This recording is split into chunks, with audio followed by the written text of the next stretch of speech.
El Imperio Bizantino, por Valentín de Paulis. Previously, en mi video sobre Roma, hasta el siglo III, donde el Imperio Romano cae y se divide en dos, oriental y occidental.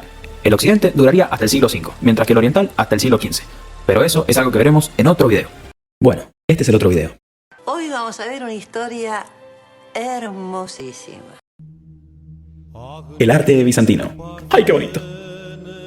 Como ya hemos dicho, el Imperio Romano cae tras la invasión de los pueblos bárbaros del norte y termina dividiéndose. ¿Y ahora la mitad de su reino, por favor? La parte occidental terminó de ser conquistada en el siglo IV, pero la parte oriental sobrevivió durante 1000 años más.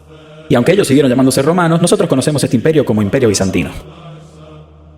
Y usted a ver si sabe cómo se llama. Pero pague los impuestos, pero A no ver si pago sabe los cómo se impuestos. llama un día. El arte bizantino unía elementos grecorromanos, orientales y paleocristianos. Era bastante rico y lujoso.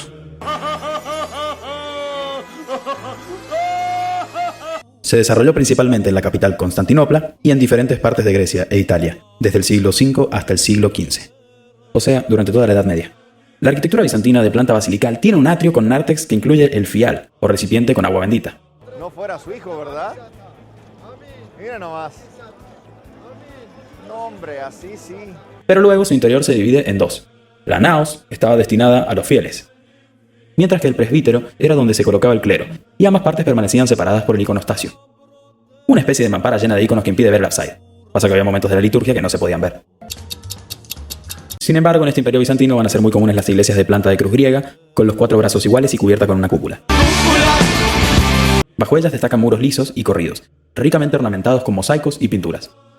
Algo que contrastaba con el exterior, ya que era bastante sobrio. Se empieza a dejar de lado la piedra y se empieza a construir más con ladrillo, que aligeraba mucho más el peso. Todo lo hicieron con mis ladrillos. Ahora vamos a hablar de las etapas del arte bizantino. ¿Sé lo que es el arte?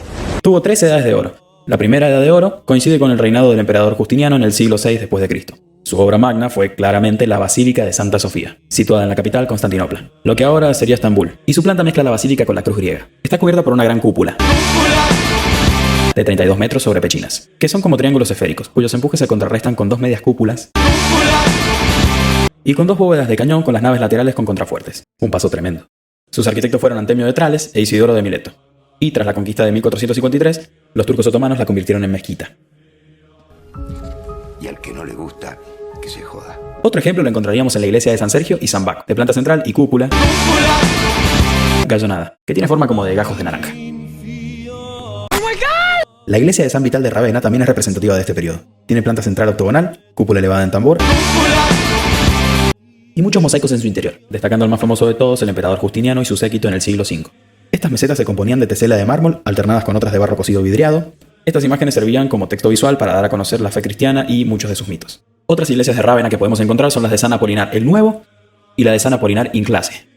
2 siglos antes habría que destacar las murallas teodosianas que protegieron Constantinopla durante 1000 años, y el gran acueducto que llevaba agua potable desde las montañas tracias hasta los enormes depósitos subterráneos de la ciudad. También estaba el foro, el hipódromo y el gran palacio imperial. La escultura se dejó muy de lado ya que los mosaicos estaban más piola. Podríamos destacar relieves de marfil como los dípticos consulares, que eran retratos de cónsules, un cargo que fue desapareciendo. Sí, bueno, ¿quién tiene hambre? En el siglo VII llegó al poder del Imperio Bizantino el emperador León III, dando comienzo a la dinastía Isáurica. Y pasa que estos isaurios eran cristianos de Oriente Medio. Y lo cierto es que en estos lugares no está bien visto lo de adorar ídolos. Y empezaron la querela iconoclasta. Es decir, que se pusieron a romper todas las imágenes e iconos cristianos. Tras un siglo de crisis artística, el emperador Teófilo, de la dinastía Frigia, hizo reformas para devolver estos iconos al lugar sagrado que les correspondía. Y fue entonces en el siglo VIII cuando comenzó la Segunda Edad de Oro, que tuvo su punto culminante durante la dinastía macedónica. De esta dinastía es el emperador Basilio II, el que tenía como hobby sacarle los ojos a los búlgaros. En este periodo se adoptó de forma definitiva la cruz griega, y se añadieron otros elementos como los pórticos y fachadas con multitud de cúpulas.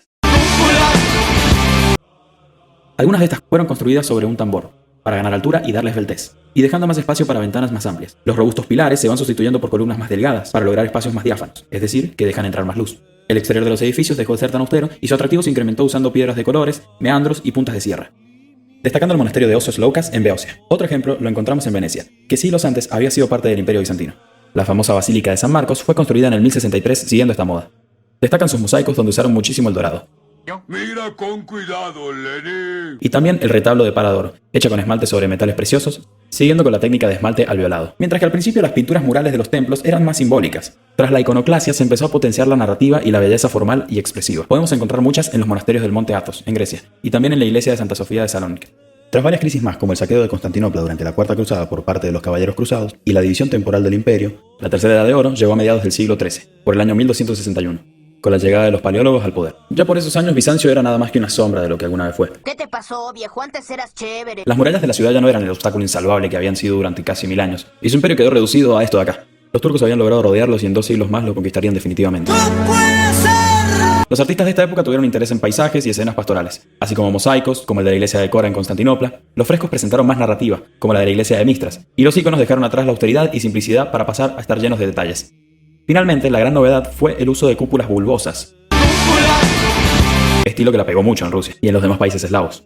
Y ya para el siglo XV, más precisamente en el 1453, Constantinopla cayó en manos de los atacantes, y quien fuera su último emperador, Constantino XI, murió el mismo día de la batalla.